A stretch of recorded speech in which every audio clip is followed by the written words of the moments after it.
الشیطان الرجیم بسم اللہ الرحمن الرحیم وبہ نستعین وهو خیر المعین وصلی اللہ علی سیدنا محمد وآلہ الطاہرین اللهم صل على محمد وآل محمد وعجل اعظم اللہ اجورنا واجورکم بمصابنا بالحسین علیہ السلام السلام علیک یا ابا عبداللہ وعلی الارواح التي حلت بفنائک سلام اللہ ابدا ما بقیت وبقی اللیل والنہار۔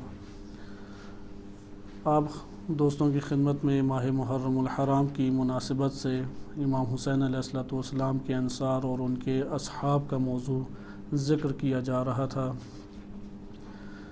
امام علیہ السلام کے انصار کی خصوصیات ہم نے گزشتہ گفتگو میں ملاحظہ کی۔ 3 اہم خصوصیات ہم پڑھ چکے ہیں۔ انشاءاللہ تعالی اس موضوع کو قدر تفصیل کے ساتھ ہم الگ اور جدا طور پہ بیان کریں گے، اور ابھی اپنی زیادہ توجہ امام حسین علیہ السلام کے انصار کے حالات زندگی اور ان کی فداکاری و جانثاری اس کو بیان کرنے کے اوپر مرکوز کریں گے۔ امام حسین علیہ السلام کے انصار کے جو ہم نے صفات پڑھی، ان میں سے پہلی صفت آرزو شہادت و شوق شہادت ہے۔ اس کو اللہ تعالیٰ سے طلب کریں، انسان اپنے وجود میں اس کی تمنا کو بھرپور طریقے سے ابھارنے کی کوشش کرے، اور اس کے یہ شوق شہادت تب ہی وجود میں آ سکتی ہے کہ جب انسان دنیا سے تعلق ختم کرے یا قلیل کرے اور گناہوں سے اجتناب حاصل کرے۔ اس طرف ہمیں توجہ رکھنی چاہیے کہ کسی مارکہ محاذ یا جہاد پہ پہنچ جانا یا کسی جنگ اور نبرد میں پہنچ جانا یہ کافی نہیں ہوتا۔ اگر اتنا کافی ہوتا تو یزیدی لشکر بھی پہنچا، یہ تو اسرائیل کے ساتھ جنگ ہو اسرائیلی یہودی بھی پہنچ جاتے ہیں، ہندوؤں سے جنگ ہو تو وہ بھی پہنچ جاتے ہیں۔ لہٰذا ایک مارکے میں کس نیت سے انسان پہنچتا ہے یہ مہم ہے، کس ارادے کے ساتھ پہنچتا ہے، کس فکر کے ساتھ پہنچتا ہے، یہ اصل مہم چیز ہے۔ بعض ہیں کہ جو مال کمانے کے لیے آتے ہیں، یزیدی لشکر بھر بھر کے اس نے مال کمانے کے لیے جان داؤ پہ لگائی، اس نے دنیا اور آخرت دونوں کی جہنم اور آگ اور بربادی کو مول لیا صرف مال کو اپنے ہاتھ میں لینے کے لیے۔ جانتا تھا کہ امام حسین علیہ السلام کون ہے، لیکن لشکر یزید پورا کا پورا فروخت ہوا شیطان کے ہاتھوں میں، ابلیس کی راہوں پہ چلا اور دنیا اور آخرت کو برباد کیا۔ لہٰذا ایسا ہو سکتا ہے کوئی شخص خطرناک ترین مقامات تک پہنچ جائے مال کمانے کی خاطر، اور آج ہمارا معاشرہ تو کچھ اس طرح کی چیزوں کو ثقافت بنا چکا ہوتا ہے۔ اگر مسجد یا امام بارگاہ یا مدرسہ یا تبلیغ کی غرض سے کوئی شخص 1 مہینہ یا 40 دن یا 50 دن کچھ مدت وہ غائب رہے تو پورا کا پورا خاندان چیخ اٹھتا ہے، لیکن اگر مال کمانے کے لیے سال ہر سال اپنے گھر نہ لوٹے، کہتے کوئی مسئلہ نہیں ہے، وہ تو بیچارہ ہے، بیچارے نے یہ کیا، بیچارے نے وہ کیا۔ لیکن مسجد 4 گھنٹے لگا آئے تو اس کے اوپر چڑھ دوڑتے ہیں کہ تمہیں پڑھائی کا خیال نہیں ہے، تمہیں فلاں کا خیال نہیں ہے، تم نے فلاں کام نہیں کرنا، یہ ہو جاؤ گے، فلاں ہو جاؤ گے۔ لہٰذا آپ نے ملاحظہ کیا آج کے دور میں تو اور حالات سخت ہو گئے ہیں کہ آپ اگر اپنی جان داؤ پہ لگاتے ہیں مال کے لیے کوئی کچھ نہیں کہتا، لیکن اس دین کے لیے آپ جان داؤ پہ لگانا چاہتے ہیں جس کو امام حسین علیہ السلام نے بنت علی کی چادر کو داؤ پہ لگا کے بچا لیا، علی اکبر کی شہادت اور ان کو نذرانہ پیش کر کے جس دین کو بچایا، اس دین کی حمایت اور اس دین کے سیکھنے کے لیے، اس دین کے نشر کرنے کے لیے قدم اٹھائیں، وہاں پہ پورا معاشرہ ایک سوالیہ نشان بنا کے کئی طرح کے اعتراضات کی بچھاڑ کر دیتا ہے۔ لہٰذا آپ نے ملاحظہ کیا کہ شوق شہادت اس سے جدا چیز ہے کہ انسان کسی محاذ جنگ میں یا کسی نبرد میں پہنچ جائے۔ ضروری ہے کہ انسان اپنے وجود میں حق کے ساتھ موت کو بھی چاہے، جہاں حق ہے وہاں پہ طلب موت کرے، تمنا موت کرے، وہاں پہ اس راہ میں فدا ہونے کی خواہش کرے اللہ کی بارگاہ میں، اس کے دل کے اندر سے خوف ختم ہو جائے گا، باطل کا جو جھوٹا ایک خوف اور ڈر پھیلا ہوا ہوتا ہے وہ آہستہ آہستہ ختم ہوگا۔ اس لیے اس نقطے کی طرف ہمیں انتہائی توجہ کرنی چاہیے کہ شوق شہادت وہ انسان کے وجود کا ایک سفر ہے، وہ باطن کا ایک سفر ہے۔ وَإِلَّا موت تو کسی بھی گڑھے میں گر کے آ سکتی ہے، کسی بھی مقام پہ پہنچ سکتی ہے، کسی بھی انداز سے انسان کو دبوچ سکتی ہے، لیکن شوق شہادت ہر دفعہ حاصل نہیں ہو سکتا۔ شوق شہادت باطن کا ایک سفر ہے، یہ کوئی حوض علمیہ کی تعلیمات پڑھنے سے جو شوق شہادت نہیں آتا، دعائیں اور زیارتیں اور قرآن کو حفظ کرنے سے شوق شہادت نہیں آتا۔ شوق شہادت کے لیے اپنا تعلق اللہ سے قائم کرنا ضروری ہے، دنیا کو ہیچ اور پست کرنا ضروری ہے، حق کے ساتھ انتہائی والہانہ محبت ضروری ہے، جس میں سب کچھ وہ اپنا لوٹا دینا چاہے۔ جیسے انسان اپنے نفس کے ساتھ ایسی محبت کرتا ہے، کوئی اس کا گریبان پکڑ لے اور کوئی اس کو توہین کرے یا اہانت اس کی کرے، وہ سب کچھ داؤ پہ لگا کے اپنے عزت کے دشمن سے جا کے ٹکرا جاتا ہے، کیونکہ والہانہ ہر انسان کی اپنے نفس کے ساتھ محبت ہے، بہت اپنے آپ کو چاہتا ہے انسان، چھوٹا سا ذرہ اس کے اوپر آتا ہے وہ اٹھا کے اسے باہر پھینکتا ہے، چھوٹی سی آفت اس کے اوپر آتی ہے وہ اسے انتہائی بدترین طریقے سے دھکیل دیتا ہے۔ انسان کے دین الہی کے ساتھ، امام معصوم چونکہ خود پیکر دین الہی ہیں، امام معصوم کے ساتھ، حجت الہی کے ساتھ انسان کا رابطہ اپنے نفس سے کئی گنا والہانہ اور شدت کے ساتھ ہونا چاہیے، لہذا یہاں سے آرزو شہادت جنم لیتی ہے۔ دوسری جو ہم نے صفت ملاحظہ کی وہ اطاعت ہے۔ اطاعت کی بہت رونقیں اور برکات ہیں۔ اطاعت کے پہلو کو کسی بھی صورت میں فراموش نہیں کرنا چاہیے کہ اس کی تفصیل کی ابھی گنجائش ہمارے پاس موجود نہیں ہے، اس کو انشاءاللہ تعالی ہم ملاحظہ روایات مبارکہ و آیات کریمہ کے ذیل میں انشاءاللہ تعالی اس کو ہم ملاحظہ کریں گے۔ تیسری صفت جو ہم نے ملاحظہ کی وہ وظیفہ شناسی ہے۔ وظیفہ انسان خود تعین نہیں کرتا، جیسے کہ بعض سوال جواب پوچھے جاتے ہیں کہ ایران کے معروف مداح و نحا خواں ہیں، ان سے بڑے بافہم اس نے جواب دیا۔ اس سے پوچھا گیا کہ اگر آپ فرض کریں کہ 60-61 ہجری میں ہوتے، کربلا میں موجود ہیں، شب عاشور آپ موجود ہیں، اور صبح جب امام حسین علیہ السلام نے لشکر کو ترتیب دیا، آپ سے اگر پوچھا جاتا کہ آپ کون سی ذمہ داری لینا چاہیں گے، آپ کس ذمہ داری کو انجام دینا چاہیں گے، کیونکہ بہت سارے مسائل ہیں، خیمے کی حفاظت بھی ہے، دشمن پہ آگے بڑھ کے حملہ کرنا بھی ہے، بہت ساری چیزیں ہیں، تو آپ اس میں سے کس کو انجام دیں گے؟ اب سوال آپ سمجھے ہم ہی سے یہ سوال پوچھا جاتا ہے کہ اگر آپ امام حسین علیہ السلام کے لشکر میں ہوتے، کربلا میں ہوتے، تو آپ کس جگہ پہ اپنے آپ کو رکھتے؟ مثلا بعض شہید ہوئے ہیں امام حسین علیہ السلام کی حفاظت کرتے ہوئے، جب نماز خوف ادا کی، نماز جو عصر ادا کی وہ نماز خوف کی صورت میں پڑھی گئی تھی، تو اس وقت بعض شہید ہو گئے، بعض خیموں کو بچاتے ہوئے شہید ہوئے، بعض برملا مبارزہ کرتے ہوئے شہید ہوئے، بعض اس سے پہلے امام علیہ السلام کا نوشتہ یا ان کا پیغام پہنچاتے ہوئے شہید ہو گئے، بعض نے سفیر کو اپنے گھر میں جگہ دی اس لیے شہید ہو گئے۔ آپ اپنا کیا مقام پاتے ہیں؟ آپ کہاں پہ اپنی خدمت کو پیش کریں گے؟ شہید ہونا چاہیں گے یا نہیں؟ ہر انسان اسے سعادت سمجھے گا کہ یا لیتنی کنت معکم وافوز فوزا عظیما، اگرچہ جملہ بہت بہاری ہے لیکن انسان کو ضرور اپنے اندر یہ تمنائیں رکھنی چاہیے۔ اب ہم سے یہ سوال پوچھا جائے کہ آپ اگر امام حسین علیہ السلام کے لشکر میں ہوتے اور امام کے ہمراہ ہوتے تو آپ کس چیز کو اپنے لیے قبول کرتے، کس ذمہ داری کو قبول کرتے؟ تو اس نے بڑا خوبصورت جواب دیا۔ اس نے کہا کہ ذمہ داری دینے والا میں نہیں ہوں، میں تو ان کے اشارے کے اوپر قدم بڑھانے والا ہوں، میں تو مطیع ہوں، انہوں نے ذمہ داری دینی ہے، نہ میں نے خود لینی ہے، نہ میں نے ذمہ داری کا تعین نہیں کرنا، انہوں نے میری ذمہ داری کا تعین کرنا ہے۔ وہ امام ہیں، وہ حجت ہے اللہ کی، وہ سید اور رہبر اور قائد ہیں ہمارے، وہ میرے مولا اور آقا ہیں۔ جو مولا اور آقا کہے گا میں اس پر عمل کروں گا، وہ کہیں کہ جا کے تلواروں کے سامنے ڈٹ جاؤ، میں ڈٹ جاؤں گا۔ کوئی کہے کہ جا کے تم اب خیموں کی حفاظت کرو، یعنی امام حسین علیہ السلام فرمائیں کہ جا کے خیموں کی حفاظت کرو، میں خیموں کی حفاظت کروں گا۔ وہ اگر کہیں کہ جا کے مثلا فلاں کھانے کا اہتمام کرو، کھانے کا اہتمام کروں گا۔ انہوں نے میرا وظیفہ معین کرنا ہے، انہوں نے میری ذمہ داری معین کرنی ہے، اور وہ ذمہ داری معین کر دیں، مجھے فکر نہیں ہے کہ میری جان جاتی ہے یا مال جاتا ہے یا کوئی پریشانی لاحق ہوتی ہے، میرے گھر والے باقی رہتے ہیں یا باقی نہیں رہتے۔ یہ فداکاری جو ہے یہ خصوصیت ہے انصار الحسین کی، یہ امتوں کو سلیقہ سیکھنا چاہیے۔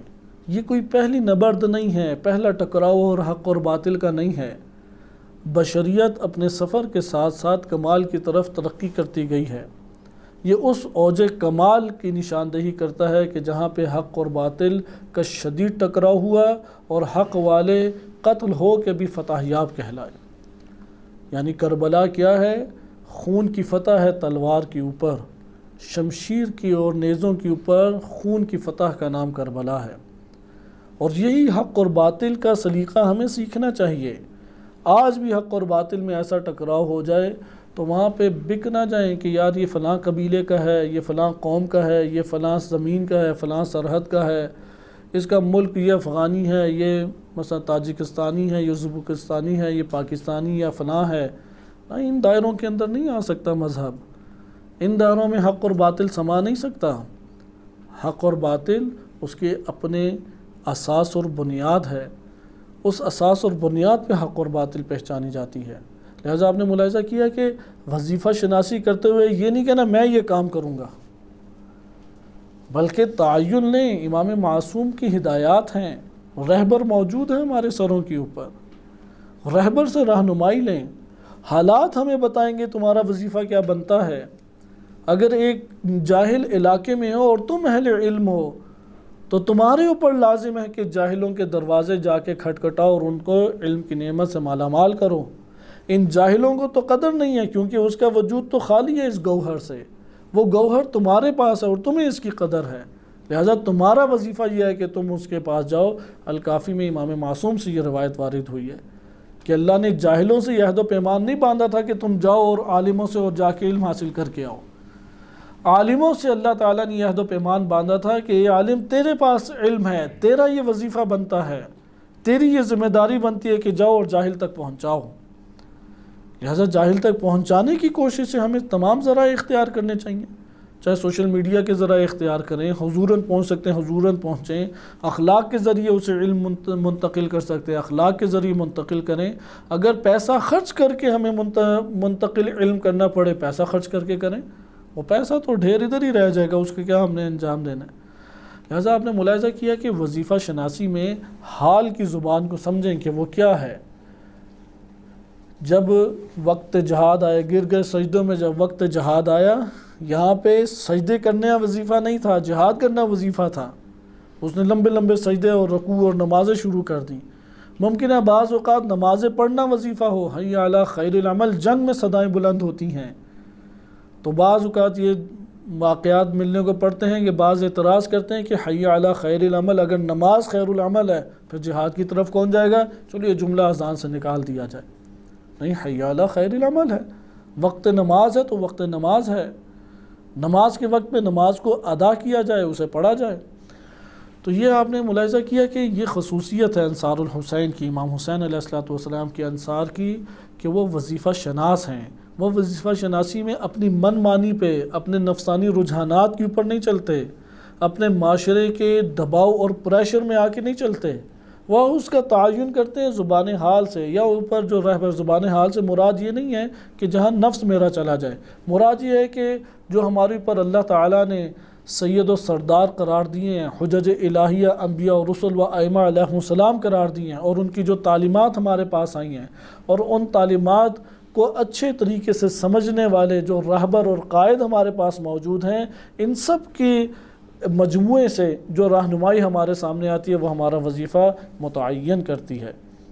اس لیے انصار امام حسین علیہ السلام میں ہر ایک نے جب وظیفے کا تعین ہو گیا اس کے لیے، تو اس کے بعد اس نے اپنے قدم پیچھے نہیں ہٹائے۔ اور بھی چند موضوعات ہیں، ان موضوعات کے اوپر تفصیل سے گفتگو کی ضرورت ہے انشاءاللہ تعالی۔ امام حسین علیہ السلام کے انصار کا تعارف، یہ موضوع ختم ہو تو ہم اس کی طرف منتقل ہوں گے کہ خصوصیات کیا تھیں انصار امام حسین علیہ السلام کی۔ مثلاً ایک بہت بڑی خصوصیت وہ ہیں مدافع تھے، انہوں نے دفاع کیا، اس لیے ان کے جملات اور کلمات ہیں کہ میں دفاع کرتا رہوں گا نواسے رسول امام حسین علیہ السلام اور ان کے خانوادہ اہل بیت علیہ السلام کا۔ سب کو یہی فکر تھی کہ دشمن خیموں تک نہ پہنچ جائے، خیموں میں ناموس رسالت ہے، خیموں میں بچے ہیں، اس خیموں تک کسی کی رسائی نہ ہو جائے۔ وہ مدافع بن گیا، اس نے دفاع کے لیے اپنے سینوں کو سپر بنا دیا۔ یہ دفاع کا جو ثقافت دفاع ہے یہ تشیع کی میراث ہے، اور آج کے دور میں اس منظر کو پوری دنیا نے اپنی آنکھوں سے دیکھا ہے کہ تشیع نے اسی میراث دفاع کو لے کے جب دفاع انجام دیا ہے تو پوری دنیا کا دشمن ایک جگہ پر موجود ہے، اور اس کے مقابلے میں یہ نہایت قلیل افراد ایک جگہ پہ موجود ہیں، لیکن دفاع کی قوت کی وجہ سے آج حرم اہل بیت علیہ السلام اس کی رونق آباد ہیں۔ یہ جو رونقیں اور آرام سے ہم زیارتیں انجام دیتے ہیں، یہ جو مراکز تشیع آج حقیقی دین کو نشر کر رہے ہیں، ان سب کے پیچھے ان شہداء کے خون کار فرما ہے کہ جنہوں نے دفاع کرتے ہوئے اپنے جانوں کے نذرانے پیش کیے ہیں۔ وہ مدافع حرم اہل بیت علیہ السلام بن گئے، وہ مدافع اہل بیت علیہ السلام میں ہی سے قرار پائیں گے۔ لہذا دفاع ایک اہم خصوصیت ہے، لیکن اس کو تفصیل سے پڑھنے کی ضرورت ہے۔ خصوصیت انصار امام حسین علیہ السلام بہت آشکار خصوصیت ہے کہ آپ کوئی بھی مقتل کی کتاب پڑھیں، امام حسین علیہ السلام کے موضوع پہ کوئی کتاب پڑھیں، آپ کو یہ مواد سب سے آشکار نظر آئے گا۔ آرزو شہادت، نمبر 2 مدافع۔ اس لیے دفاع کا جذبہ ہونا چاہیے، اسی لیے دعاؤں میں بھی یہ چیز کا فرما ہے کہ آپ دعائے عہد پڑھیں، اللہم اجعلنی من انصارہ وعوانہ، اس کے بعد پہلا عمل جو دعا نے بیان کیا ہے وَالذَّابِينَ عَنْهُ، کہ پروردگار مجھے ان لوگوں میں شمار فرما جو امام زمان علیہ السلام کا دفاع کرنے والوں میں ہیں۔ شیعہ کا پہلا وظیفہ دفاع کرنا بنتا ہے، دین کا دفاع کرے، اہل دین کا دفاع کرے، حجج دین جو اللہ تعالیٰ کی طرف سے حجت الہی ان کا دفاع کرے۔ انہی خصوصیت میں سے ایک اور خصوصیت کہ میں صرف اشارہ کرتا آپ کی خدمت میں چلوں کہ جو آپ کو بہت آشکار طور پہ نظر آئیں گی، کیونکہ آج ہم انشاءاللہ تعالیٰ مسلم بن عوسجہ رضی اللہ عنہ ان کا موضوع شروع کریں گے۔ ایک اور اہم خصوصیت وہ ہے عہد و پیمان کے اوپر قائم رہنا۔ انہوں نے گردنیں کٹوانا قبول کر لیا، لیکن عہد و پیمان سے انہوں نے اپنے آپ کو ہٹانا قبول نہیں کیا، یعنی استقامت عہد و پیمان کے اوپر بہت بڑی خصوصیت ہے۔ یہ خصوصیات آپ ابھی جیسے حالات زندگی جناب حبیب بن مظاہر کے سن چکے ہیں اور مسلم بن عوسجہ کے آج سنیں گے، آپ بار بار دیکھیں گے کہ جس کا بھی نام اٹھا لیا جائے، وہ بچہ ہو یا بوڑھا ہو، وہ مرد ہو یا زن ہو، وہ جوان ہو یا چھوٹا ہو، اس کے اندر عہد و پیمان اور وفاداری آپ کو دکھائی دے گی۔ لہذا عہد و پیمان اس سے شیعہ پہچانا جاتا ہے، اور اللہ تعالیٰ نے قرآن کریم میں اس پر لعنت کی ہے کہ جس نے عہد و پیمان کو توڑ دیا۔ بنی اسرائیل نے چونکہ عہد و پیمان کو توڑا، اللہ سبحانہ و تعالیٰ نے ان کے اوپر لعنت کی، اور اس پہلو کو شیخ مطہر رحمۃ اللہ علیہ نے خصوصیت سے اپنی تقاریر میں بیان بھی فرمایا ہے۔ اس لیے اس عہد و پیمان کی اس موضوع کو ہمیں بڑی دقت اور شدت کے ساتھ پکڑنا چاہیے۔ ایک اور خصوصیت کہ جو انصار امام حسین علیہ السلام میں بہت بارز اور آشکار نظر آتی ہے وہ ہے وفا۔ وفا بہت بڑی ایک نعمت ہے، یہ خزانہ الہی ہے، یہ اگر نہیں ہے تو کچھ بھی نہیں ہے، کیونکہ عہد و پیمان کر لینا تو آسان ہے، اس کو وفا کرنا بہت مشکل ہے۔ عہد و پیمان باندھ لینا اور اس کو منہ سے ادا کر دینا یہ ممکن ہے، لیکن اس کو وفا کرنا یہ بہت مشکل کام ہے۔ اس لیے قرآن کریم نے یہ جو بر کے نام سے آیات آئی ہیں، بر بڑے بڑے کارناموں اور عمل کو کہتے ہیں، نیکی کے کارنامے۔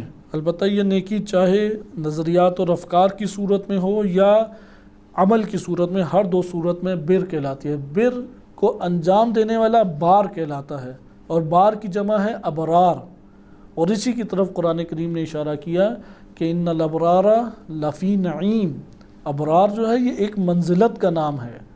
لہذا روایات میں بر اور ابرار وہ فقط اور فقط امام صادق علیہ السلام کے خصوصی شیعوں کو کہا گیا ہے، یعنی جس کا شیعہ کے نام سے جو تعارف امام صادق علیہ السلام نے کروایا ہے، یہ شیعہ اس کو بر یا ابرار کہا گیا ہے، یعنی البر یا بر یعنی یہی خصوصی افراد۔ یہ بر انجام کب پاتا ہے؟ وَالْمُوفُونَ بِعَهْدِهِمْ اذا عاہدوا، جب وہ عہد و پیمان باندھ لیتے ہیں تو پھر اسے حتماً و حتماً وفا کر کے رہتے ہیں۔ یہ جو آیت ہے لیس البر ان تولوا وجوہکم قبل المشرق والمغرب، اس کا اختتامی آیت کا حصہ کیا ہے؟ والموفون بعہدہم اذا عاہدوا، جب وہ عہد و پیمان باندھ، جب کہیں کہ میں کروں گا یہ کام، پھر یہ نہ کہیں کہ میں نہیں کروں گا۔ آج کے معاشرے میں سب سے بڑی مصیبت یہی چیز ہے، وہ عزت احترام کر لیتا ہے، وہ تعظیم انسان کی کر لیتا ہے، لیکن وہ کام نہیں کرتا جس کا وہ دعویٰ کرتا ہے، جس کو ذمہ داری سمجھ کہتا ہے کہ میری ذمہ داری ہے، وہ نہیں کرتا، اسے انجام نہیں دیتا۔ اگر صرف یہ صفت آ جائے، وفا کی صفت آ جائے، وفا، تو آپ دیکھیں گے کہ دین اسلام کس تیزی کے ساتھ وہاں پہ رشد اور نشو و نما پاتا ہے۔ وفا کی صفت سے معاشرہ خالی ہے۔ وفا کی صفت ہمیں اہل کربلا میں نظر آتی ہے، انصار الحسین میں وفا کی ہمیں صفت نظر آتی ہے۔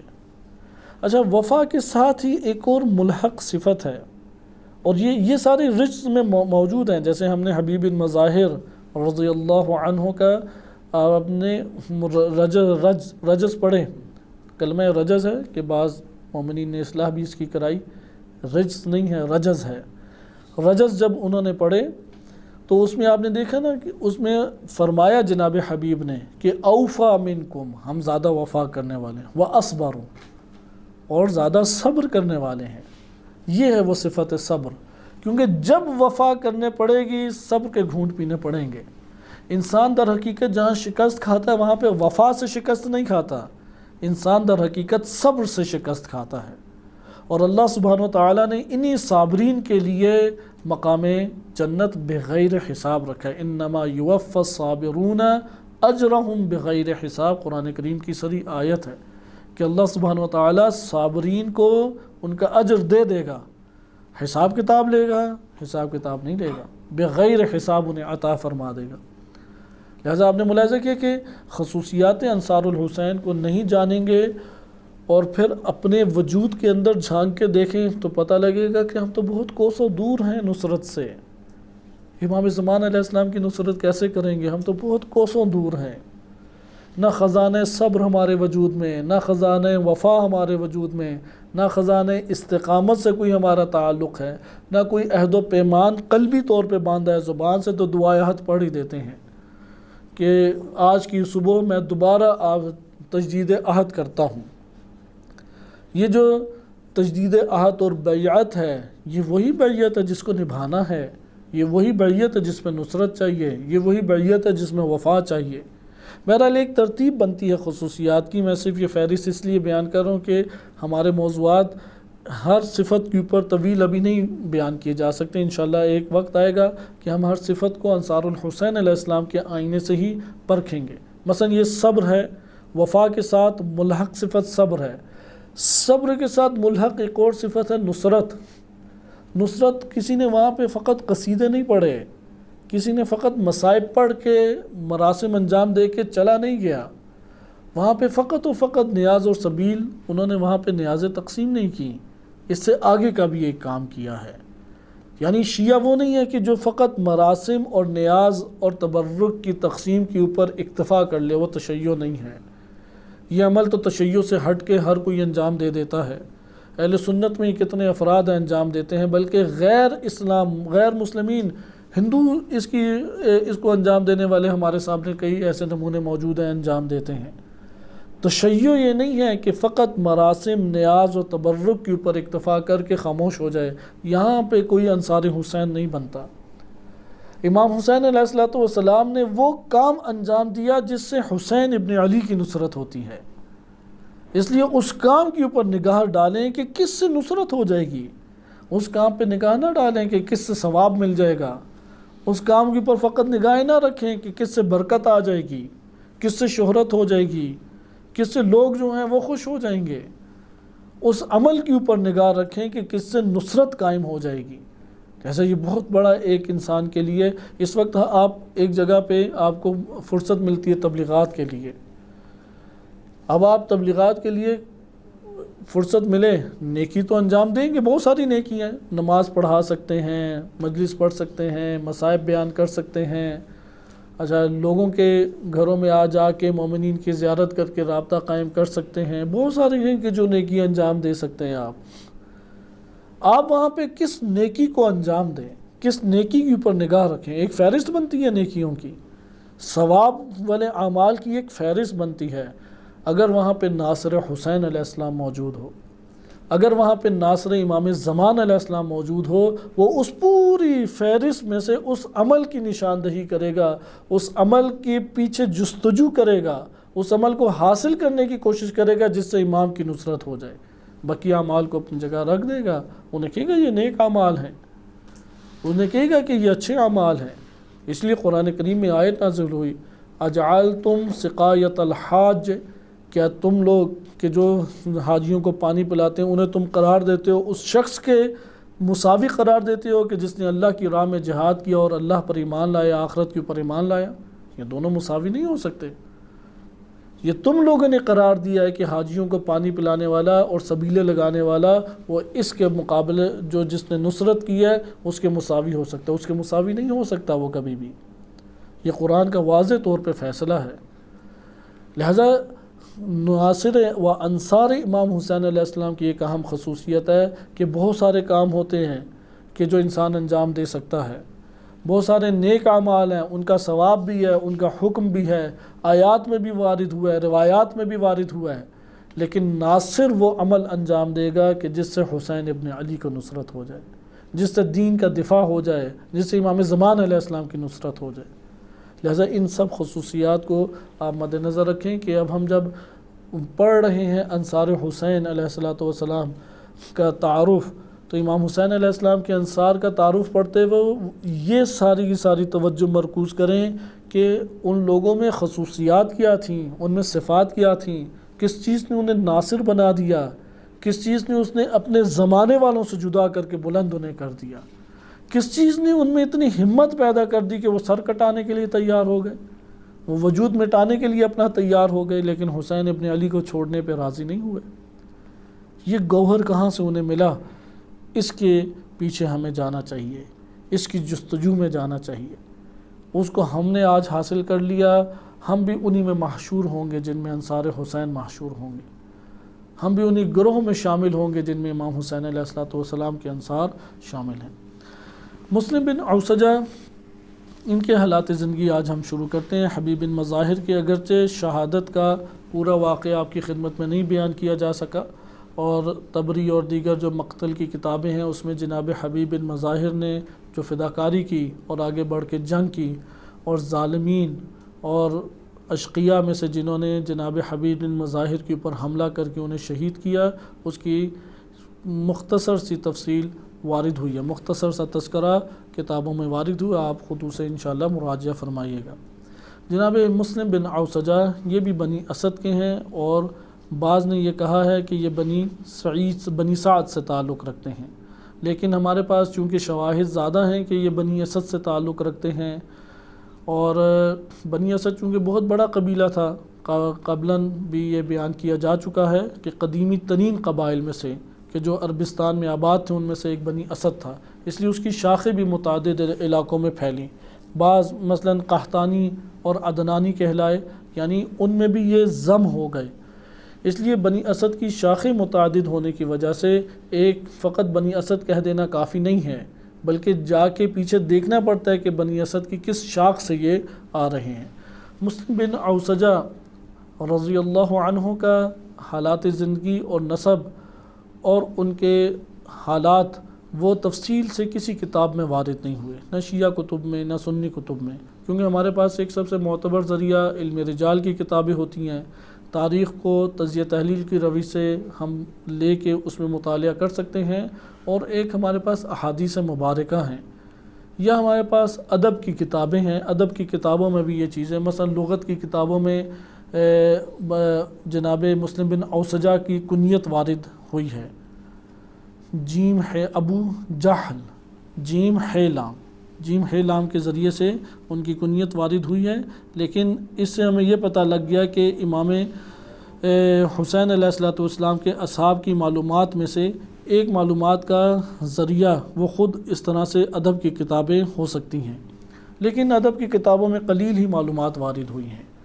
جناب مسلم بن اوسجہ کا فقط نام وارد ہوا ہے، اس کے بعد الاسدی اس کے ہمارے پاس شواہد ہیں، مثلا زیارت ناحیہ کہ اس کی نسبت ہے امام زمان علیہ الصلوۃ والسلام کی طرف، اگر ہم اس کی نسبت کو قبول نہ بھی کریں تو تب بھی وہ چونکہ قدیم ماخذ بن جاتا ہے، کیونکہ 5ویں 6 7ویں صدی ہجری میں زیارت ناحیہ کتاب الاقبال میں یا مشہدی نے المزار الکبیر میں اسے نقل کیا ہے، اور یہ 6 7ویں صدی ہجری کے علماء ہیں، تو اس حوالے سے خود زیارت ناحیہ کا جو مواد ہے وہ قدیم ترین کتب میں سے ایک بن جاتا ہے۔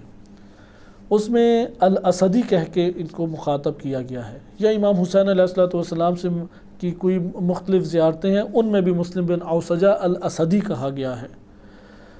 یہ الاسدی رجال کی کتابوں میں بھی آیا ہے، پس رجال کی کتابیں، زیارت نامے اور تاریخ کی کتب میں چونکہ الاسدی آیا ہے، یہ ہمارے پاس بہترین قرینہ اور بہترین شاہد ہے کہ بنی اسد سے تعلق رکھتے تھے۔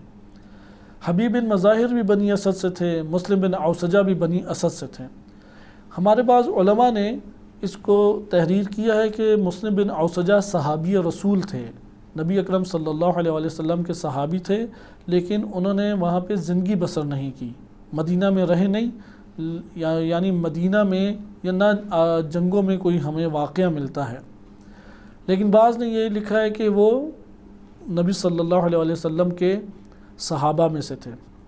بعض ہماری رجال کی کتب میں آیا کہ ابن سعد نے الطبقات الکبریٰ میں یہ تحریر کیا ہے کہ مسلم بن اوسجہ وہ نبی صلی اللہ علیہ وسلم کے اصحاب میں سے تھے، لیکن جو ابھی موجودہ ہمارے ہاتھوں میں الطبقات الکبریٰ ابن سعد کی موجود ہے، وہ چاہے شیعوں کی طرف سے پرنٹ ہوتی ہو یا اہل سنت کی طرف سے چاپ ہوتی ہو، ہر دو کتابوں میں یہ موجود نہیں ہے، یعنی کوئی ایسا آپ کو وہاں پہ تحریر نہیں ملے گی کہ ابن سعد یعنی طبقات ابن سعد میں یہ ہمیں ریفرنس یا حوالہ مل جائے، لیکن بعض نے بہرحال قدیم ہمارے کتب بھی لکھی گئی ہیں، اس میں یہ اشارہ مل جاتا ہے۔ اور یہ ہمیں احتمال اس لیے بھی قوی لگتا ہے کہ دین کی جو ابتدائی دین اسلام کے موضوع کے اوپر جو ابتدائی کتابیں عالم اسلام میں لکھی گئیں وہ اموی دور میں لکھی گئی ہیں، اور اموی دور جو برملا گالم گلوچ جس نے کئی سال آباد رکھا اور برملا دشمنی کی اور بدترین طریقے سے ائمہ اہل بیت علیہ السلام اور گھرانہ اہل بیت کو شہید کیا اور ان کے شیعوں کو قتل کیا، ان سے یہ توقع نہیں رکھی جا سکتی کہ وہ صحابیت کے ایک مقام کے اوپر کسی جانثار اہل بیت کو وہ تحریر کریں کہ وہ جانثار اہل بیت صحابی بھی تھا۔ لہٰذا بہت سارے ایسے افراد ہیں کہ جو حقیقتاً صحابی تھے، جن کے کارنامے موجود تھے، اور تاریخ کی کتب میں ان کا فقط اس لیے نہیں آیا ذکر یا رجال کی کتب میں کیونکہ وہ اہل بیت علیہ السلام کے شیعہ تھے، اس لیے وہ صحابیت کا عنوان ان کے اوپر سے گویا کہ ہٹا دیا گیا۔ اور ہمارے ہاں جو کتابیں مکتب تشیع میں لکھی گئیں، کیونکہ اکثر بیشتر رجال کی کتابیں جلا دی گئیں، اگرچہ پہلی، دوسری، تیسری تینوں صدی ہجری میں کتابیں موجود تھیں، فہرست میں ان کتابوں کے نام بھی ہمیں مل جاتے ہیں، لیکن ہمارے پاس جو پہلی کتاب ملتی ہے وہ بھی رجال کشی ہے، اور رجال کشی بھی شیخ طوسی نے جو انتخاب کر کے اپنے پاس جمعآوری کی تھی اور اصلاح کر کے اپنے لیے جو خود نسخہ بنایا وہ پہنچائے، اور اس کے بعد پھر شیخ طوسی خود 460 ہجری کے ہیں، یعنی 5ویں صدی ہجری کے ہیں، تو یہاں سے کتابوں کا سلسلہ شروع ہوا۔ یہ وجہ بنی کہ وہ جو ان رجال کی کتابوں میں تھا وہ سب کا سب ہم تک منتقل نہیں ہوا، وإلا یہ مسئلہ ہمارے لیے بڑا آسان تحقیقی طور پہ ہو جاتا کہ کون کون سے شہدائے کربلا میں کون کون سے افراد یقینی طور پہ نبی صلی اللہ علیہ وسلم کے صحابہ ہیں۔ مسلم بن اوسجہ کے بارے میں جو شیعہ اکثر شیعہ علماء کی رائے ہے وہ یہی ہے کہ نبی صلی اللہ علیہ وسلم کے صحابی ہیں۔ اگلا ان کا مرحلہ آتا ہے امام علی علیہ السلام کے ساتھ، کیونکہ اصحاب امیر المومنین علیہ السلام خلفاء کے دور میں بہت برملا طور پہ معاشرے کے اندر فعالیت کو انجام دینے والے نہیں تھے، قلیل افراد تھے جنہوں نے مختلف جگہوں کے اوپر جا کے ایک اہم عہدوں کے اوپر اپنے وظائف کو انجام دیا، اور اس کی بنیادی وجہ یہ نہیں تھی کہ یہ خود نہیں جاتے تھے، اس کی بنیادی وجہ تھی ان کو رکھا نہیں جاتا تھا، ان کو قاضی نہیں بنایا جاتا تھا، ان کو والی نہیں بنایا جاتا تھا، انہیں عامل نہیں بنایا جاتا تھا۔ آخر کیسے ہو سکتا ہے کہ جس کو اپنا دشمن شمار کر رہے ہوں اس کو پورے کے پورے ایک علاقے کی حکمرانی دے دی جائے؟ یہ تو آج بھی کوئی سیاسی پارٹی نہیں کرتی سوائے جب تک اس کے مفادات اس کے ساتھ ملحق نہ ہو جائیں۔ لہذا اس لیے امیر المومنین علیہ السلام کے یاران و اصحاب کو نظر انداز کیا گیا۔ مسلم بن اوسجہ کے بارے میں یہ ضرور ملتا ہے کہ انہوں نے جنگ جمل، جنگ نہروان اور جنگ صفین میں شرکت کی، اس لیے ان افراد میں شامل تھے جنہوں نے انتہائی جمع مردی و پامردی کے ساتھ، استقامت کے ساتھ امیر المومنین علیہ السلام کی نصرت کی۔ امام حسن مجتبی علیہ السلام کے ساتھ بھی ان کے زیادہ حالات وارد نہیں ہوئے کہ ان کا اس وقت سیاسی اور اجتماعی طور پہ موقف کیا تھا، لیکن ان کی خاموشی اور اہل بیت علیہ السلام کے ساتھ فداکاری و وفا کا انجام دینا وہ اس بات کو بتاتا ہے کہ امام حسن مجتبی علیہ السلام کے ساتھ بھی وہ کامل طور پہ ان کی اطاعت میں تھے، کیونکہ انہوں نے کسی قسم کا اعتراض نہیں کیا۔ جنگجو طبقے سے تعلق رکھتے تھے مسلم بن اوسجہ، اس لیے قیمت رکھتے تھے اور شہرت رکھتے تھے معاشرے کے اندر۔ ایسے نہیں تھے کہ غیر معروف بندوں میں سے ہوں، غیر متحرک بندوں میں سے ہوں، ایسا نہیں تھا۔ بس مسلم بن اوسجہ چونکہ ان کے نسب کو زیادہ وارد نہیں ہوا، قبیلے کا حوالے سے بھی زیادہ وارد نہیں ہوا، صرف بنی اسد یا بنی سعد میں سے ہیں، یہ احتمال دیا جاتا ہے۔ بعض کتابوں میں بنی سعد بھی آئے، لیکن اکثر بیشتر جو شواہد ہے وہ بنی اسد سے ہمیں بتلاتے ہیں۔ اور امام علی علیہ السلام سے ان کی حالات زندگی کا صرف یہ ہمارے سامنے نمونہ آتا ہے کہ انہوں نے استقامت کے ساتھ جنگوں میں حصہ لیا۔ لیکن جنگوں میں حصہ لینا کوئی آسان چیز نہیں ہے، نظر انداز نہیں کر سکتے۔ ایک بہت بارز اور بہت آشکار کسی کا مثبت نقطہ ہے۔ مثلا جب مختار ثقفی کے اوپر علماء نے اعتراض کیا تو پہلا اعتراض یہ کیا کہ جنگوں میں نہیں ہیں۔ اگر چونکہ جنگجو تھے، جناب مختار ثقفی بھی جنگجو طبقے سے تعلق رکھتے تھے، شجاع تھے، معاملہ فہم تھے، مدبر تھے، وَإِلَّا تو عراق میں کوئی 4 بندوں کو پکڑ کے حکومت نہیں قائم کر سکتا۔ صلاحیت جس میں ہو وہی یہ کام کر سکتا ہے، وہی یہ کام کر سکتا ہے۔ ایک لشکر کو آج ہمارے لیے بنانا کوئی ممکن ہے؟ ہم سے تو زیادہ خطرات میں تھے مختار ثقفی اور دیگر جو امام ائمہ اہل بیت علیہ السلام کی طرف رجحان رکھتے ہیں۔ انہوں نے ان سب خطرات کو مولتے ہوئے اور سیاسی تدابیر اختیار کرتے ہوئے ایک لشکر کو تشکیل دیا۔ لہٰذا یہ چھوٹی چیز نہیں ہے ایک لشکر کو تشکیل دے دینا۔ ایک کمرے کی حد تک کا گھر تو ہم سے سنبھالا نہیں جاتا، لشکر کو سنبھالنا کہاں اتنا کوئی آسان چیز ہے۔ اس لیے وہاں پہ یہ اعتراض نہیں کرتے کہ صلاحیتوں کے مالک نہیں تھے، نہیں، صلاحیتوں کے مالک تھے۔ مسئلہ یہ تھا کہ انصار الحسین کی طرح وہ مطیع نہیں تھے، انصار الحسین کی طرح وہ امام علیہ السلام کے باوفا صحابی نہیں تھے، فداکار نہیں تھے، جانوں کو داؤ پہ لگانے والے نہیں تھے۔ یہ اعتراضات موجود ہیں۔ مسلم بن اوسجہ کی جب خصوصیات شمار کی جاتی ہیں تو اول خصوصیت، جو پہلی خصوصیت مسلم بن اوسجہ کی آتی ہے، یہ وہ شخص ہیں کہ جمل میں بھی ان کے قدم نہیں ڈگمگائے۔ بڑے بڑے صحابہ کے اس دور میں قدم ڈگمگا گئے اور علی ابن ابی طالب کو چھوڑ کے مخالف لشکر میں جا کے شامل ہو گئے، لیکن مسلم بن اوسجہ کسی شبہ میں گرفتار نہیں ہوئے۔ وہ چھوٹا شبہ نہیں تھا اس وقت جو ایجاد کیا گیا۔ جیسے ادھر ہے کہ 2 مراجع کے پیروں ہوں اور آپس میں 2 مراجع لڑ پڑیں تو کس کی طرف رجوع کریں؟ عوام وہاں پہ پریشان ہو جائے گی یا نہیں ہو جائے گی؟ نبی صلی اللہ علیہ وسلم کے بعد تو ایک ہی طبقہ تھا، ایک ہی امت تھی۔ تقسیم اس طریقے سے نہیں تھی کہ جیسے آج کے دن افکار کو منظم کر کے گروہ میں تقسیم ہو گئی ہے۔ لہذا ایک ہی امت تھی، صحابہ اس میں محترم شمار ہوتے تھے، نبی صلی اللہ علیہ وسلم انہی کے سارے گن گاتے تھے، انہی کی اطاعت کرتے تھے، انہی سے تعلق اپنا قائم کرتے تھے۔ اب یہاں پہ جب موقف میں اختلاف ہو تو وہاں پہ ایک عام بندہ کیا کرے گا؟ وہ متزلزل ہو جائے گا۔ مسلم بن اوسجہ کی جو خصوصیت ہے ان میں کسی قسم کا تزلزل نظر نہیں آتا۔ پھر فتنہ خوارج چھوٹا فتنہ نہیں تھا۔ فتنہ خوارج کوئی باہر سے نہیں ہوا، امیر المومنین علیہ السلام کے لشکر میں ہوا۔ مثال کے طور پہ آپ ایک لشکر دفاع کے لیے بنائیں، بالفرض داعش ہے، طالبان ہے، یا جو کشمیر میں مظالم ہو رہے ہیں، آپ ایک لشکر کو وجود دیتے ہیں، عالم اسلام کا لشکر، کسی ملک کا لشکر نہیں، قومیت کی بنیاد پہ بنا ہوا لشکر نہیں، حق کی بنیاد کے اوپر بنا ہوا لشکر۔ اور امیر بھی وہ ہے کہ جس کی اطاعت اللہ سبحانہ و تعالیٰ نے واجب کی ہے، امیر بھی وہ ہے کہ جس کے اوپر عالم اسلام متفق ہو چکا ہے کہ یہ امیر المومنین و خلیفۃ المسلمین ہیں۔ یہ اب لشکر جس کی مکمل طور پہ قیادت و سربراہی وہ امیر المومنین امام علی علیہ السلام کر رہے ہیں۔ اب یہ لشکر کے افراد کیسے شمار ہوں گے آپ کے خیال میں؟ جو اس لشکر میں آ جائے گا وہ خوش قسمت اپنے آپ کو سمجھے گا یا نہیں؟ ابھی آپ اس طرح سے اکٹھے کریں تو لشکر آج امام مہدی علیہ السلام کے مثلا لشکر بنتا ہے، اس لشکر میں ہر طرف سے افراد آ جائیں گے ابتدا میں، تو امام علی علیہ السلام کے بھی لشکر ایسا ہی بنا۔ اس کے اندر اختلاف پڑ گیا، اختلاف بھی مقدسات کے اوپر پڑا، کوئی عام چیز پہ نہیں پڑا۔ جیسے آج کے دور میں ولایت کا مسئلہ اٹھا دیا، اس دور میں قرآن کا مسئلہ اٹھا دیا۔ ایک چھوٹا شبہ نہیں ہے، آج زنجیر زنی کے مسئلے کے اوپر گالم گلوچ شروع ہو جاتی ہے، لان تان شروع ہو جاتی ہے۔ آج نماز کے اوپر سوال اکثر یہی کرتے ہیں کہ تشہد میں علی ولی اللہ پڑھنے سے نماز کیوں باطل ہو جاتی ہے؟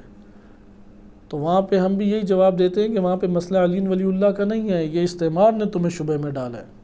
وہاں پہ تم قرآن کی آیت بھی پڑھو تب بھی باطل ہے، تم اللہ کا نام لے لو، صفات الہی میں سے کوئی نام لے لو تب بھی باطل ہے، تو نبی صلی اللہ علیہ وسلم کا دوبارہ نام لے لو تب بھی باطل ہے، کسی اور نبی کا نام لے لو تب بھی باطل ہے۔ مسئلہ علی ولی اللہ کا نہیں ہے، لیکن آپ دیکھیں شبہ کیسا ایجاد ہوا۔ انہوں نے ایسا شبہ ایجاد کیا ہے کہ آج گالم گلوچ، بدترین گالم گلوچ کے اوپر اترنے کی کوششیں شروع ہو گئی ہیں۔ اسی طرح سے لشکر امیر المومنین دو حصوں میں ٹوٹ گیا، مقدسات کے اوپر شبہ قائم کیا گیا، قرآن کریم پہ۔ مثلا بھی آپ دیکھیں قرآن کریم کسی نے اٹھائے کہ آگے بڑھو گے تو تمہارے پاؤں کے نیچے روندا جائے گا یہ قرآن، ہم قدم بڑھائیں گے؟ آپ کو کہ یار ٹھیک ہے تمہارے پاؤں میں رگڑا جاتا تو رگڑا جائے، تم اس کے صفحے پھٹتے ہیں تو پھٹ جائیں، وہ تمہارے پاؤں کے نیچے آ جاتی ہیں آیات تو آنے دو، وہ جلتا ہے تو جلنے دو، وہ پھٹتا ہے تو پھٹنے دو۔ کیا ہم کہیں گے وہاں پہ؟ یہ مسئلہ ادھر پیش آیا کہ یہ شب و روز ہم جو قرآن پڑھتے ہیں انہوں نے نیزوں پہ اٹھا لی، حملہ کیا تو یہ قرآن نیچے گرے گا، نیچے گرا تو اس کے اوپر گھوڑے دوڑیں گے، ہمارے پاؤں کے نیچے آئے گا۔ ہم یہ کیسے کام کر سکتے ہیں؟ یہ شبہ تو آج بھی ایجاد کریں امت اسلامیہ ہل کے رہ جائے گی۔ مسلم بن اوسجہ متزلزل نہیں ہوئے، خوارج کا گروہ امام علی علیہ السلام کے اندر سے بنا، وہ اپنے آپ کو امام سے بڑا دیندار سمجھتا تھا، جیسے آج کے دور میں وہ امام معصوم سے زیادہ امام کو ماننے والے سمجھتے ہیں۔ امام بار بار روایات میں ہے کہ کہتے رہے ہیں کہ جو میں اپنے بارے میں کہتا ہوں وہ مجھے کہو، کہتے نہیں وہ نہیں کہیں گے، ہم وہ کہیں گے جو ہم آپ کو سمجھتے ہیں۔ امام فرماتے مجھے رب نہ کہو، یہ کہتے نہیں ہم آپ کو رب ہی کہیں گے کسی بھی صورت میں میں رب نہیں ہوں۔ کہا کہ نہیں آپ رب ہیں، اب بے شک تعویل کر کے رب کہیں کہ نہیں ہم تو لغوی معنی میں کہہ رہے ہیں۔ جیسے بعض ایسے افراد ہیں کہ جو اس طرح سے تعویلات شروع کر دیتے۔ خلاصہ کلام مسلم بن اوسجہ کا یہ خصوصیت ہے کہ ان کے قدم متزلزل نہیں ہوئے۔ خوارج کا فتنہ بہت بڑا فتنہ تھا، نہروان کا فتنہ وہ فتنہ تھا، کیونکہ انشاءاللہ یہ سیاست امیر المومنین علیہ السلام نہج البلاغہ میں تفصیل سے آئے گا کہ نہروان کا جیسے ہی فتنہ ابھرا ہے، کیونکہ صفین پہلے ہو رہی تھی، صفین ہی کے درمیان میں نہروان، جب تک جنگ جمل اور جنگ صفین ہوئی ہے پورے ملک میں کہیں پہ بھی غارات اور شورشیں کامیاب نہیں ہوئیں، بہترین طریقے سے امام علی علیہ السلام نے اسے دبا دیا۔ لیکن جب جنگ نہروان ہوئی ہے تو پورے ملک کے اندر خانہ جنگی شروع ہو گئی، شام سے بھی خانہ جنگی، ایران سے بھی خانہ جنگی، بصرہ والا کچھ اور سوچ رہے ہیں، یہاں تک بصرہ میں ابن حضرمی کو معاویہ نے بھیج دیا، معاویہ نے اسے بھیجا عبداللہ ابن عباس، بصرہ کو چھوڑ کے امام علی علیہ السلام کے پاس چلے گئے۔ اس نے لوگوں پہ دباؤ ڈالنا شروع کر دیا، وہاں پہ قبضہ کرنا شروع کر دیا۔ نہروان کے بعد جو مملکت اسلامی تھی وہ ہل کے رہ گئی، متزلزل ہو کے رہ گئی، آئے روز غارت گریاں اور حملے شروع ہو گئے۔ لہذا نہروان کے اس شعبے میں بڑے بڑے افراد متزلزل، ان کے قدم پھسل گئے۔ مسلم بن اوسجہ ادھر ثابت قدم وہاں پہ رہے، جنگ صفین میں شرکت کی، صلح امام حسن مجتبی علیہ السلام پہ ساکت اور خاموش رہے اور کوفہ میں منتقل ہو گئے۔ جناب مسلم بن عقیل کی یہ پہلی خصوصیت۔ دوسری خصوصیت کہ جناب مسلم بن اوسجہ رضی اللہ عنہ کہ ان ہستیوں میں سے ہیں کہ جو انتہائی عبادت گزار معروف تھے. جیسے آج کے دور میں آپ دیکھتے ہیں نا کہ مکتب تشیع میں آیت اللہ بہجت کی بڑی شہرت ہے. شہرت یافتہ عبادت گزار تھے. عموماً جو عبادت گزار معاشروں کے اندر ہوتے ہیں، خصوصاً یہ جو صدر اسلام میں بڑے بڑے عبادت گزار گزرے ہیں، وہ انہوں نے اپنی خانقاہیں جو ہیں وہ ایک قسم کی قائم کی ہوئی تھی اور سیاسی اور اجتماعی امور سے کاملاً کٹ کے اور منقطع ہو کے رہتے تھے. لیکن مسلم بن اوسجہ ایسے نہیں تھے. لہٰذا وہ بہت زیادہ عبادت گزار تھے، حافظ قرآن تھے، کثرت سے قرآن اور نمازیں اور ذکر الہی پڑھنے والے تھے. لیکن اس کے باوجود وہ بنی اسد اور کوفہ کے معاشرے کے اندر سیاسی اور اجتماعی فعالیت پہ گہری نگاہیں رکھتے تھے اور اندر ہی اندر شیعوں کے ساتھ کاملاً رابطے میں تھے. اس لیے ان کا آغاز اب دیکھیں، یہ خصوصیات ہیں جناب مسلم بن اوسجہ کی. عبادت گزار ہیں، شجاع ہیں، جوان مرد ہیں، جرت مند ہیں، اور اس کے ساتھ ساتھ حافظ و قاری قرآن ہیں. قرات میں بڑے معروف تھے، بڑے بڑے قاری، جس طرح آج کے دور میں بڑے بڑے قاری ہیں، قاری قرآن مسلم بن اوسجہ معروف تھے. اور بڑی عمر ان کی چھوٹی عمر نہیں تھی، بالضبط دقیق طور پہ ان کی عمر نہیں کہیں پہ لکھی گئی، لیکن بزرگان میں یہ شمار ہوتے تھے. یعنی جوان نہیں تھے، بڑھاپے کی طرف مائل ہی ان کی، جب کربلا پہنچے تو بڑھاپے کی طرف مائل تھے. جناب مسلم بن اوسجہ چونکہ سیاسی اور اجتماعی فعالیتوں میں کاملاً داخل تھے، لیکن امامت کے ذیل میں. ایک تھی جو حکومتوں کے آپس میں ٹکراؤ تھی. مثلا کوفہ ہے، وہ ایک اماجگاہ بنا تھا، جس کی چلتی تو وہ کوفہ قبضے میں کر لیتا تھا. بنو امیہ کا قبضہ ہو گیا، دیگر کا قبضہ ہوا، کبھی زبیریوں کے ہاتھ میں، کبھی مختار کے ہاتھ میں، کبھی کسی کے ہاتھ میں. لہٰذا اس سب میں مسلم بن اوسجہ کسی ایک کے لیے استعمال نہیں ہوئے. یہ ایک چھوٹی چیز نہیں ہے کہ کسی ایک کے لیے بھی استعمال نہ ہونا. کسی سیاسی پارٹی کے ہاتھوں استعمال نہیں ہوئے. یہ ان کی انتہائی وفاداری کی علامت ہے. آپ ایک علاقے میں ہوں اور امام حسین علیہ السلام کے نام پہ کئی پارٹیاں میدان میں قدم رکھ دیں، کئی طرح کی تحریکیں شروع ہو جائیں، انسان اس میں بالآخر مبتلا ہو جاتا ہے یا نہیں ہو جاتا.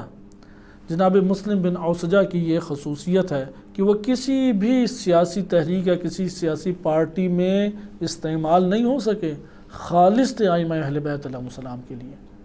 اس لیے امام معصوم امام حسین علیہ السلام سے ان کا اندرونی رابطہ انتہائی قوی تھا. اب آپ آگے چلیں. جناب مسلم بن عقیل جب آئے، میں تیزی سے ان کا واقعہ بیان کر دیتا ہوں کیونکہ جناب مسلم بن اوسجہ کی زندگی کے 3 یا 4 ہمارے پاس بنیادی نکات موجود ہیں. ایک ان کی کوفہ میں مسلم بن عقیل کے لیے بیعت کے لیے لوگوں کو جمع کرنا ہے، اور بقیہ 2-3 نکتے کربلا میں ہیں.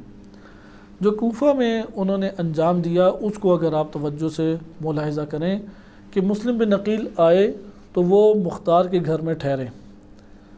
وہاں پہ جناب حبیب اور عابس شاکری کہ بہت بڑی شخصیت ہے، عابس شاکری انشاءاللہ تذکرہ آئے گا، انہوں نے استقبال کیا اور خطبے وہاں پہ پڑھے، لوگوں کو اکٹھا کیا، شیعہ آنے جانے لگ گئے. مختار چونکہ ایک نامور شخصیت تھے، یہ کوفہ 1 لاکھ کے قریب آبادی کا شہر ہے، یا ممکن ہے اس سے زیادہ ہو. لوگوں نے بیعت کرنا شروع کی اور چند دنوں میں ہی تقریباً 10 یا 18 ہزار افراد نے بیعت کر لی. لیکن یہ عمومی بیعت نہیں تھی، اعلانیہ بیعت نہیں تھی. یعنی جناب مسلم بن عقیل سب کے سامنے آشکار سب کے لیے نہیں تھے، پورے معاشرے کے لیے نہیں تھے. خصوصی شیعہ جنہوں نے خط لکھے تھے وہ آتے، ان کے ہاتھ پہ بیعت کرتے. ادھر سے یزیدیوں نے، کیونکہ نعمان بن بشیر ادھر کا والی تھا یزید کی طرف سے، یہ ایک ڈرپوک اور سست انسان تھا، اور اس کی اسی صفت سے شیعوں نے خوب فائدہ اٹھایا اور تیزی سے مسلم بن عقیل کی بیعت ہو گئی.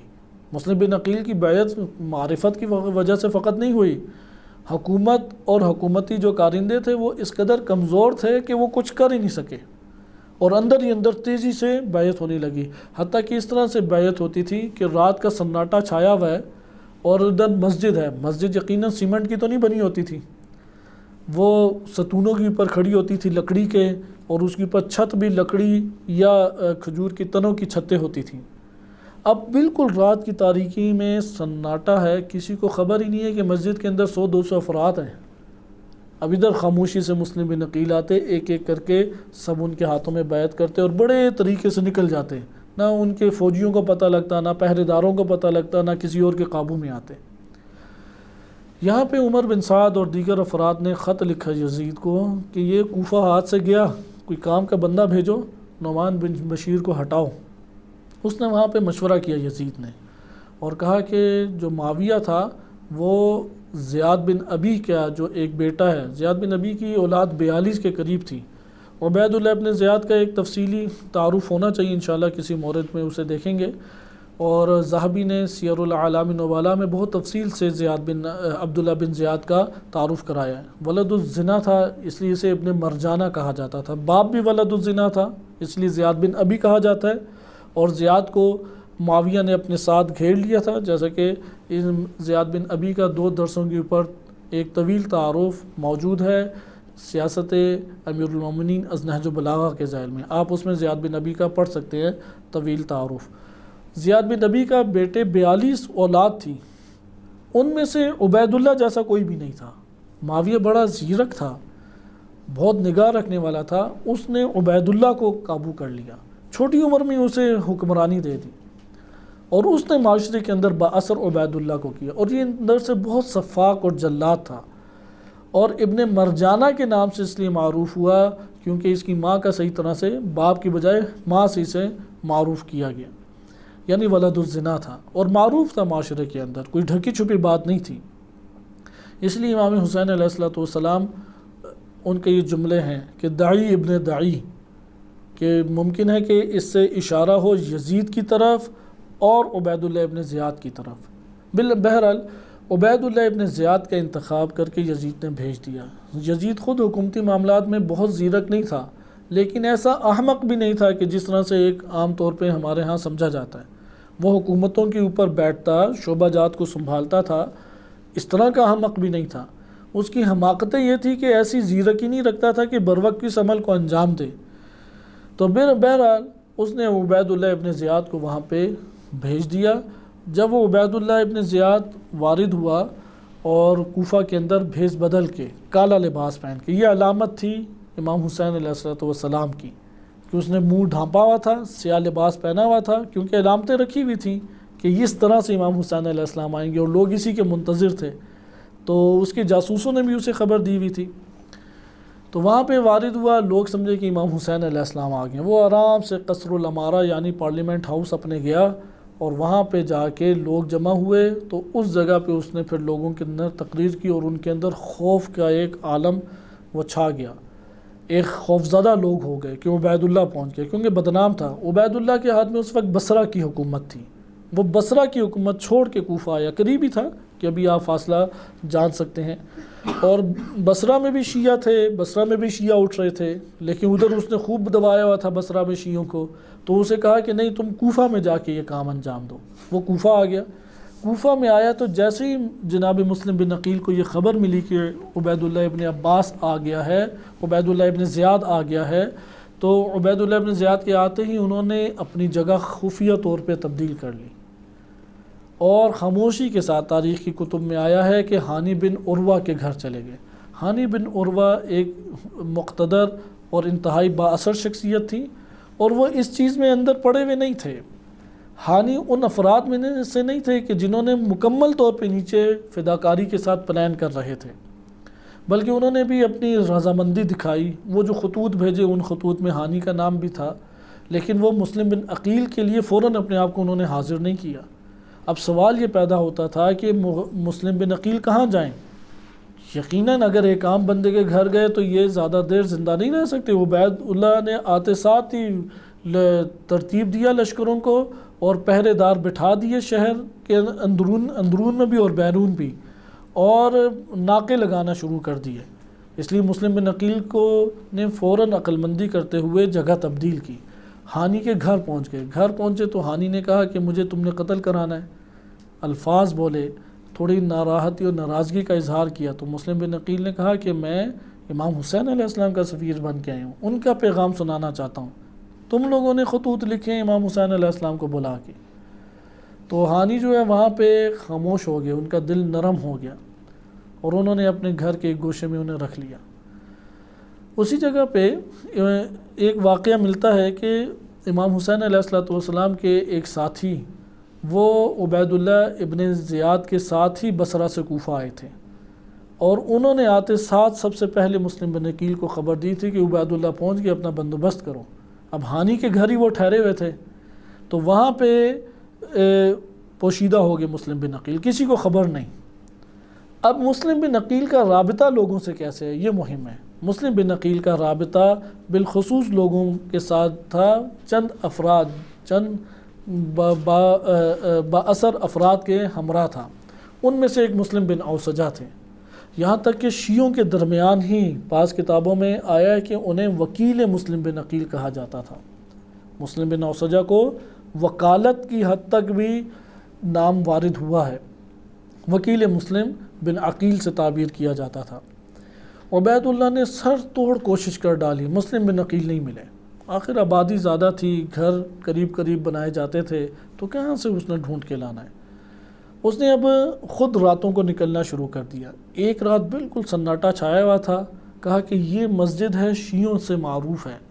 اس نے کہا کہ اسے میرے سامنے اس کی چھت توڑاؤ، دروازے توڑو۔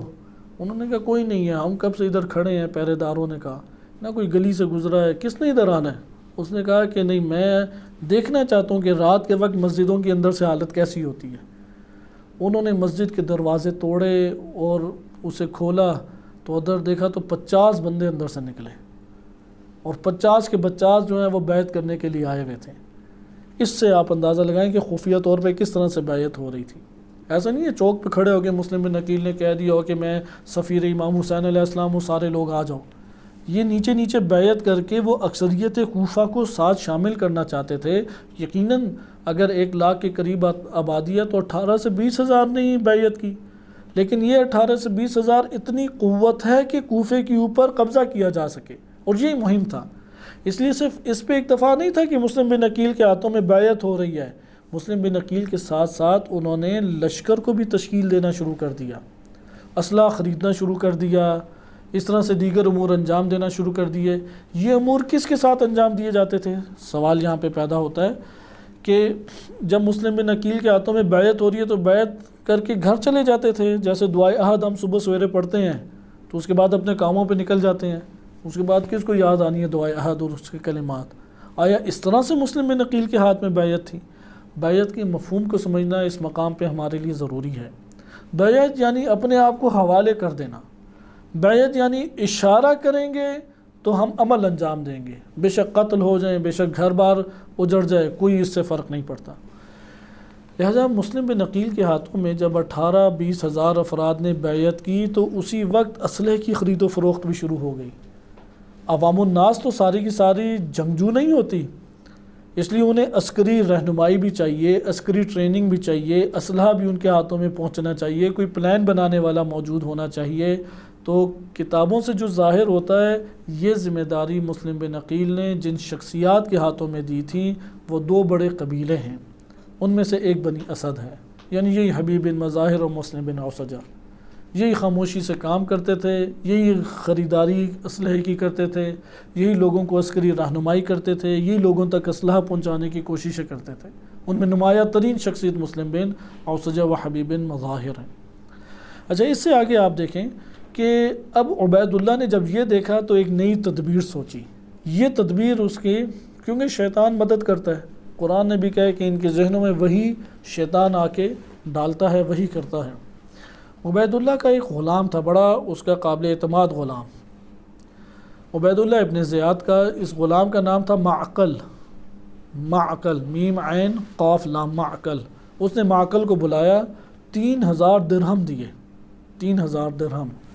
آپ سمجھیں کہ کوئی 1 کروڑ کے قریب رقم دے دیا آج کے دور میں بالفرض ایک، یعنی بھاری رقم۔ 3000 درہم بھاری رقم شمار ہوتی تھی، کوئی چھوٹی رقم شمار نہیں ہوتی تھی۔ لاکھوں کروڑوں روپے گویا کہ اسے دیے اور دے کے کہا کہ تم جاؤ، بھیس بدلو اور یہ شو کرو کہ میں مسلم بن عقیل کا انتہائی اس کا حمایتی اور انتہائی اس کا عقیدت مند ہوں، اور یہ رقم اس سے پہنچانا چاہتا ہوں تاکہ وہ نصرت امام حسین علیہ السلام اور اپنے مقصد میں خرچ کرے۔ معقل گیا، اب وہ کہاں پہ جائے؟ اس نے بھی سوچا، تدبیر کی اور انتخاب کیا کہ مسجد کوفہ جانا چاہیے۔ مسجد کوفہ جامع مسجد تھی، بڑی مسجد تھی، اور شیعہ تو حتماً ادھر آتے ہی تھے۔ تو وہاں پہ گیا، لوگوں سے پوچھا، کوئی خاص نہیں پتہ لگا۔ پوچھتے پوچھتے لوگوں نے کہا کہ یہاں پہ شیعہ آتے ہیں، نمایاں نہیں ہے ہمارے لیے، البتہ مسلم بن عوسجہ کو ہم جانتے ہیں، یہ ان کے خصوصی بندوں میں سے ہے، اس لیے اس سے جا کے رابطہ کرو۔ اس لیے کوفہ کے لوگوں نے مسلم بن عوسجہ کی طرف اس کی رہنمائی کی۔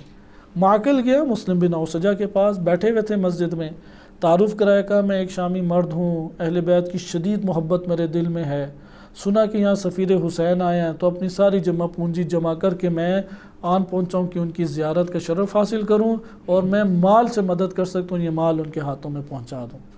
پھر کہا گیا ہے، کتابوں میں وارد ہوا ہے، یہی تبری اور ہماری کتاب الارشاد اور دیگر جگہوں پہ، کہ دیر تک آپس میں باتیں ہوتی رہیں ان دونوں کے درمیان۔ آخر میں مسلم بن عوسجہ نے کہا کہ ابھی وقت نہیں ہے ملاقات کا، جب ملاقات کا وقت ہوگا تو پھر میں تمہیں بتاؤں گا، پھر تم شرف دیدار حاصل کر لینا اور اپنا یہ ہدیہ انہیں دے دینا۔ وہ بھی صبر کر کے بیٹھ گیا۔ وہاں پہ اس نے بھی بھیس خوب بدلا، خوب اپنے آپ کو شیعہ ظاہر کیا، خوب اپنے آپ کو عبادت گزار ظاہر کیا۔ چند دنوں کے بعد، کچھ ہی دن گزرے تھے، مسلم بن عوسجہ نے مسلم بن عقیل سے سارا واقعہ بیان کیا اور اجازت مانگی، مشورہ لیا، آپ کیا کہتے ہیں کہ اسے آپ سے ملوا دیا جائے یا نہ ملوایا جائے؟ مسلم بن عقیل نے سوچا اور کہا کہ ملوا دیا جائے، کوئی حرج نہیں ہے۔ اسے ہانی بن عروہ کے گھر لایا گیا۔ یہ وہ پہلی وہ جگہ ہے کہ جہاں پہ دراڑ پڑی، وَإِلَّا مسلم بن عقیل تک یہ نہ پہنچ سکتے۔ آخر امام حسین علیہ السلام کے صاحب نے چھوٹا جال نیچے نہیں بچھایا ہوا تھا، وہاں پہ اسے لائے، اور مسلم بن عقیل سے جب ملاقات ہوئی تو اس نے بھی اپنے جذبات کا اظہار کیا، وہ پیسے اس کے عنایت کیے اور خاموشی سے وہاں سے چلا گیا۔ بتایا عبید اللہ ابن زیاد کو، ابن زیاد نے مسئلہ اٹھا دیا دربار میں کہ ہانی بن عروہ ایک عرصہ ہو گیا ہمارے پاس نہیں آیا، اور وہ شخص بھی نہیں آیا۔ اس شخص کا نام میرے ذہن میں نہیں ہے کہ جو بصرہ سے آیا تھا، امام حسین علیہ السلام کا حامی تھا۔ اس نے لوگوں نے کہا کہ ہانی بن عروہ مہمان کے ساتھ مصروف ہیں، اس مہمان کا نام لیا۔ ابن زیاد بھی جانتا تھا، لیکن ابن زیاد کے وہم و گمان میں بھی نہیں تھا کہ یہ دونوں امام حسین علیہ السلام کے شیعہ ہوں گے۔ تو کہا اسے کیا ہوا؟ کہا وہ مریض ہے اور یہ تیمارداری میں ہے۔ اور ابن زیاد نے کہا میں تیمارداری کرنے جاؤں گا، پیغام بھجوا دیا کہ میں تیمارداری کرنے آ رہا ہوں۔ تو یہاں پہ تو وہ کانپ کے رہ گئے اور کہا کہ مسلم بن عقیل جو ہیں ان کا کیا کیا جائے؟ تو وہ جو مہمان تھے اس نے کہا کہ انہیں تم نیچے زیر زمین چھپاؤ اور اسے آنے دو۔ اب آنا تھا اگلے دن، یہ پریشان بیٹھے ہوئے تھے، تو فیصلہ آپس میں تینوں نے کیا، ہانی اور یہ جو مہمان تھے اور مسلم بن عوسجہ نے، کہ ابن زیاد آئے گا تو مہمان نے اصل میں ابھارا کہ میں باتوں میں مشغول رکھوں گا، تم پیچھے سے تلوار مار کے قتل کر دینا، بقیہ ہم سنبھال لیں گے، اس لعین کو کسی طریقے سے قتل کرو اور اس سے جان چھڑائی جائے۔ تو ابن زیاد اپنے اسی طرح چند افراد کے ساتھ آئے، اس کے تو وہم و گمان میں بھی نہیں تھا کہ یہاں پہ کوئی اس طرح کا مسئلہ کھڑا ہو جائے گا۔ وہ آیا، عیادت کرنے بیٹھے، باتیں ہو رہی تھیں، باتیں شروع تھیں، دیر پہ دیر ہو رہی ہے، حالات پوچھے، اس نے کہا یہ مرض وہ مرض فلاں، تو اس نے دیکھا کہ کچھ بہانے کی بو سے آئی ابن زیاد کو، بڑا تیز اور مکار تھا۔ تو اس نے بھی جملے پڑھے کہ جو تمہیں کام کرنا چاہیے، شعر پڑھا ایک کہ اس میں جلدی کرو، کیوں آخر ایسی تاخیر ہے؟ تو اس نے کہا اس کے کیا مطلب؟ تو بتایا کہ میں بیماری سے تنگ آ چکا ہوں، کئی دنوں سے ہوں مریض، تو نہیں پتہ منہ سے کیا بول دیتا ہوں۔ تو ہانی نے بھی کہا کہ ہانی کا بھی رنگ اڑ گیا یہ سن کے کہ ابن زیاد جو ہے جلاد ہے، اسے پتہ ہی نہ لگ جائے۔ تو اس نے دیکھا ہانی بھی متغیر اس کا چہرہ ہو گیا ہے، تو کہا کیا وجہ؟ کہا کہ میں تو تھک گیا ہوں، یہ جب سے آئے اس بیماری نے اسے سہو و نسیان کا، ہذیان کا شکار کر دیا، ہذیان میں پتہ نہیں کیا کیا بولتا رہتا ہے یہ۔ تو بہرحال ابن زیاد کو بو آئی خوف کی اور وہ خوفزدہ ہو کے وہاں سے گیا اور جان گیا کہ کوئی خرابی ہے۔ تو وہ جیسے ہی گیا تو وہ ان پہ ٹوٹ پڑے مسلم بن عقیل پہ کہ آخر تجھے کیا موت آئی تھی کہ اس کے اوپر نہیں ٹوٹ پڑا، کیوں آخر آگے بڑھ کے قدم نہیں اٹھایا؟ تو جناب مسلم بن عقیل نے کہا کہ یہ تمہاری بیوی میرے سامنے آ گئی اور کہا کہ میں تجھے خدا کا واسطہ دیتی ہوں یہ کام نہ کر، ہمیں موت سے ڈر لگتا ہے۔ تو وہ میرے سامنے آ گئی، اس نے منت سماجت کی جس کی وجہ سے میں نے تلوار ایک طرف پھینک دی۔ تو ہانی ادھر ہی رونے لگے اور کہا کہ تو نے ہمیں مروا دی، اپنی بیوی کو کہا کہ اب تو یقیناً موت آئے گی آئے گی، کس موت سے تو بھاگتی تھی؟ پہلے موت نہیں آنی تھی، اب موت آئے گی۔ اور ادھر ابن زیاد گئے، انہوں نے ہانی کو بلایا اور اسی وقت ہانی کو گرفتار کیا گیا۔ تو یہ وہ واقعہ جو کوفہ میں انجام پایا۔ بالآخر مسلم بن، آگے تھوڑا طویل ہے واقعہ، مسلم بن عقیل شہید بے دردی سے کر دیے گئے، اور مسلم بن اوسجہ کو ان کے قبیلے نے مخفی کر دیا، اور اس مخفی میں وہ چند دن مخفی رہے اور ایک موقع کی تلاش میں تھے۔ ایک شب انہیں موقع ملا، اپنے خانوادے کے ساتھ وہ کوفہ کے شہر سے نکلنے میں کامیاب ہوئے۔ اب کیسے نکلے یہ وارد نہیں ہوا، حبیب کا تو کچھ وارد ہوا ہے، مسلم بن اوسجہ کا وارد نہیں ہوا۔ اور 6 یا 7 محرم الحرام، 6 یا 7 محرم الحرام کو کربلا پہنچے، اور جب کربلا پہنچے تو پھر اس سے آگے کے حالات انشاءاللہ تعالی کل ملاحظہ کریں گے۔ وصلی اللہ علی سیدنا محمد وآلہ الطاہرین۔